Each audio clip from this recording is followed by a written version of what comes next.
सभी को नमस्कार।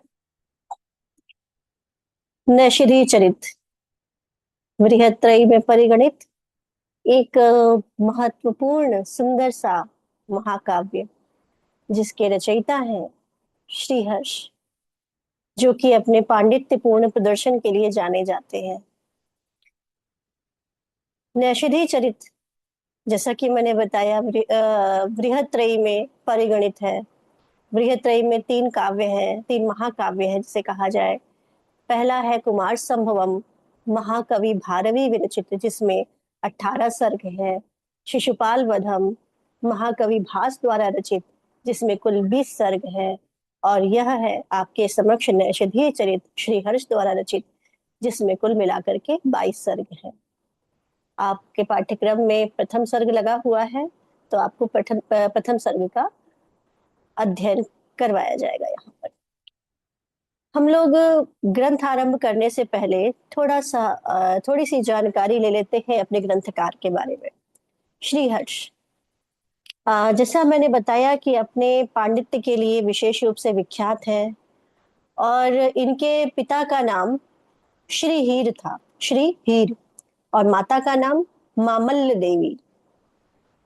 ये उनके पिता अपने समय के सर्वश्रेष्ठ कवि थे, और ये अपने माता पिता का अत्यधिक सम्मान किया करते थे।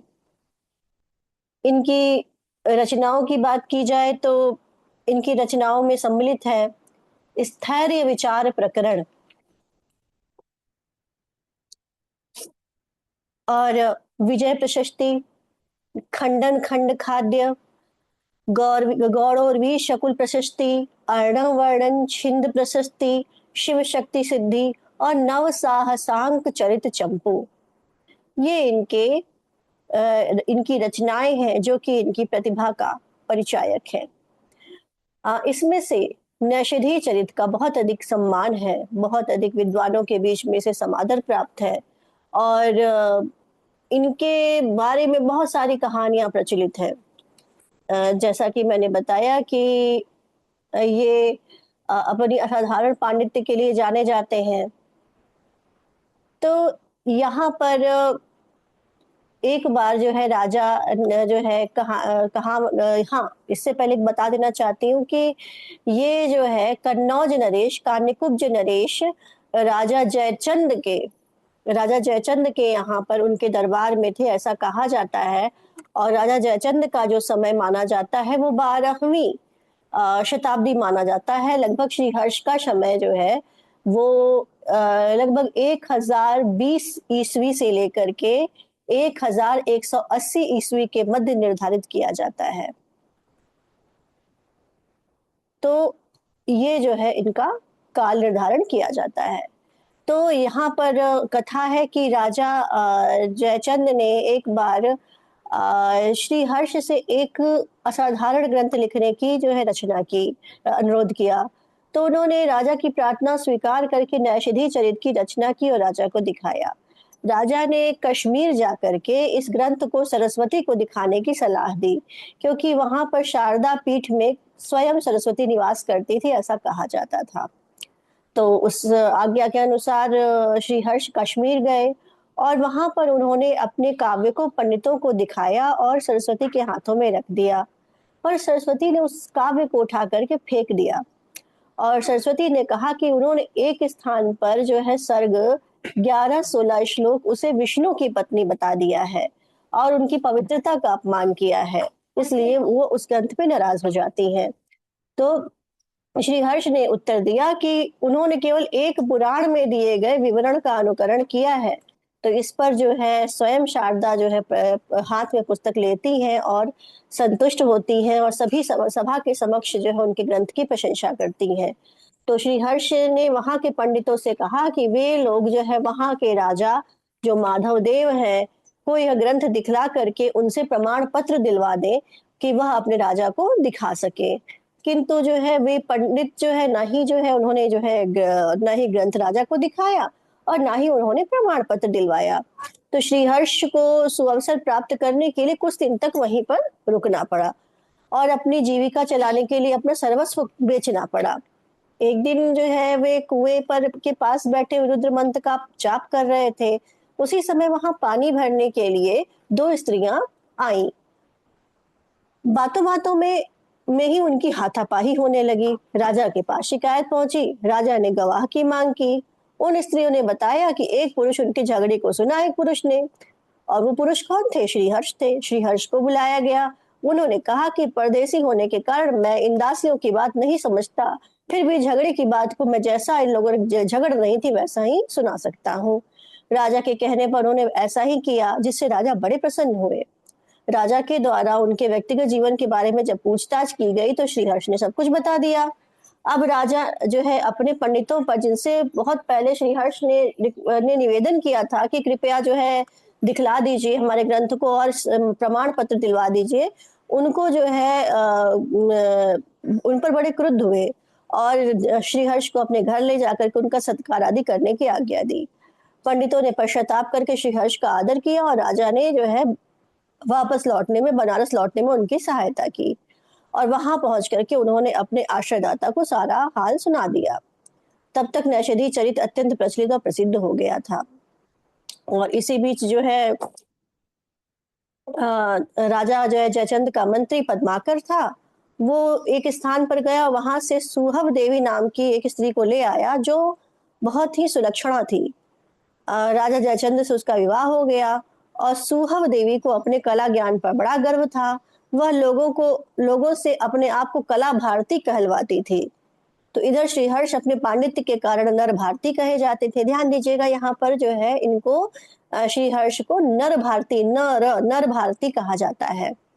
तो श्रीहर्ष की उपलब्धियों से ईर्ष्याग्रस्त होकर के एक दिन जो है उस कला भारती जो है ने सुहव देवी ने बुलवा लिया उनको और उनसे पूछा कि जो है आप कौन हैं? तो श्रीहर्ष ने उत्तर दिया कि मैं कला सर्वज्ञ हूँ।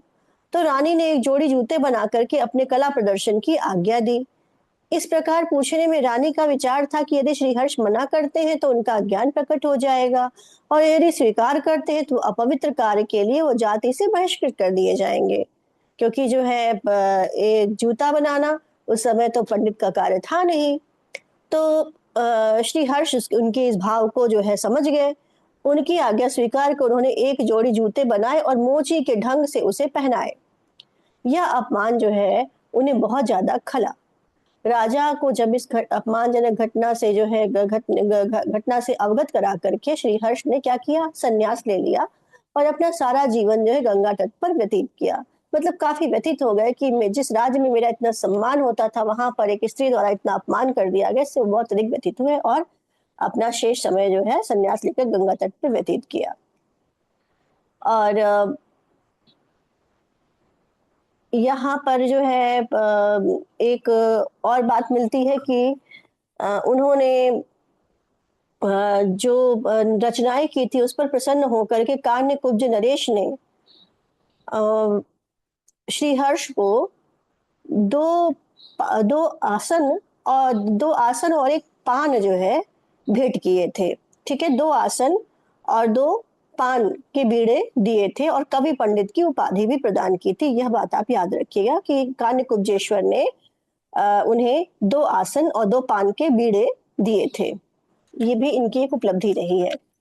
और इसके बाद इनकी पत्नी के नाम के विषय में तो विशेष जानकारी नहीं मिलती है, न पुत्र के बारे में, लेकिन हाँ उनके पौत्र का नाम मिलता है। उसका नाम है कमलाकर गुप्त, जिन्होंने नैषधि चरित पर एक भाष्य लिखा है। तो निश्चित रूप से अगर पौत्र है तो पुत्र और पत्नी तो रहे ही होंगे, लेकिन उनका कहीं विवरण विशेष रूप से प्राप्त नहीं होता है। तो यह रहा आपका नैषधि चरित में ग्रंथकार का परिचय।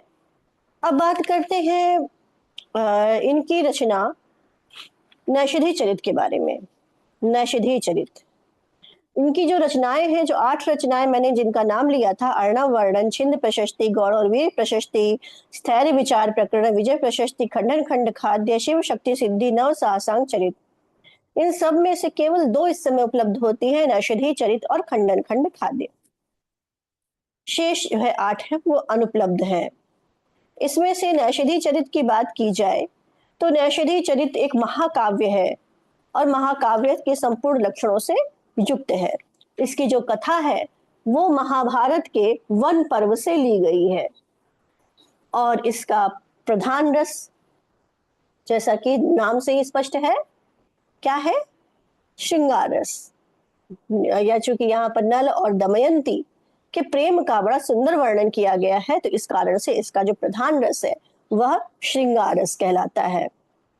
और इसमें जो है कुल मिलाकर के, जैसा मैंने बताया कि 22 सर्ग हैं और महाकाव्य के लक्षणों से युक्त है, तो प्रत्येक सर्ग में अलग अलग छंद है। जैसा हम प्रथम सर्ग पढ़ेंगे तो उसमें हमें प्राप्त होगा वंशस्थ छंद, परंतु अंत में छंद बदल जाता है, यानी कि अंतिम श्लोक में हम छंद में परिवर्तन देखेंगे। इसके बाद जो है इनके बारे में बहुत सारी सुंदर सुंदर सूक्तियां प्रचलित है। जैसे नैषधम विद्वद औषधम, अर्थात नैषध को विद्वानों की औषधि कहा जाता है। और इसके अलावा एक और प्रचलन है कि उदते नैषधे क्व में क्व माघ क्व च भारवी। जब नैषध का उदय हुआ तो कहाँ माघ और कहाँ भारवी, इनकी तो कोई तुलना ही नहीं हो सकती है किस नैषधि चरित के लेखक श्रीहर्ष के साथ। तो ये जो है कुछ इनके बारे में कुछ सुंदर सुंदर उक्तियां हैं जिससे हमने आपको अवगत कराया है। अब यहाँ पर हम लोग चर्चा करेंगे थोड़ा सा इस ग्रंथ के प्रथम सर्ग के सारांश पर। क्योंकि परीक्षा में सारांश भी पूछा जा सकता है, तो हमें पढ़ना प्रथम सर्ग है, तो इसलिए हम प्रथम सर्ग का सारांश आपसे साझा करेंगे। प्रथम सर्ग का सारांश है कि निषद देश के राजा हैं जो जिनका नाम है नल। वे अत्यंत गुणी हैं, रूपवान हैं, विद्वान और दानी। उनका विशाल साम्राज्य था और उनमें सार्वभौम सम्राट के सारे लक्षण विद्यमान थे।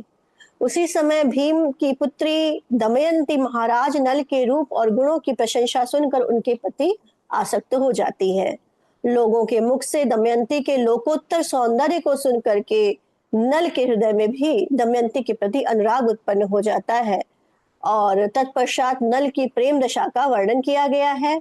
और प्रयत्न करने पर भी दमयंती विरह से उत्पन्न होने वाली जो उनकी कृशता है, दुर्बलता है, जो उनके शरीर का पांडु जो है पन है, निश्वास आदि जो भी विरह के चिन्ह है, उनको वो छिपा नहीं पाते हैं। उन्हें कहीं भी शांति नहीं मिलती है और अंत में वे उद्यान जाने का निश्चय करते हैं। उद्यान भी जाते हैं, लेकिन उद्यान में अश्व, सेना प्रयाण, उपवन, उपवन के सरोवर का वर्णन आदि किया गया है। वहां पहुंचने पर भी विभिन्न प्रकार के वृक्षों को, वहां की हवा को, पक्षियों की कलरव को देख सुन करके जो उनका मन है वो और भी ज्यादा व्याकुल हो उठता है, व्यग्र हो जाता है। और वहां पर सरोवर के पास वो पहुंचते हैं और एक स्वर्णिम हंस को वहां पर पकड़ लेते हैं। हंस स्वयं को छुड़ाने का बहुत प्रयास करता है। बहुत सुंदर सा वो श्लोक मिलेगा, मदेक पुत्र जननी जरातुरा करके वो श्लोक है।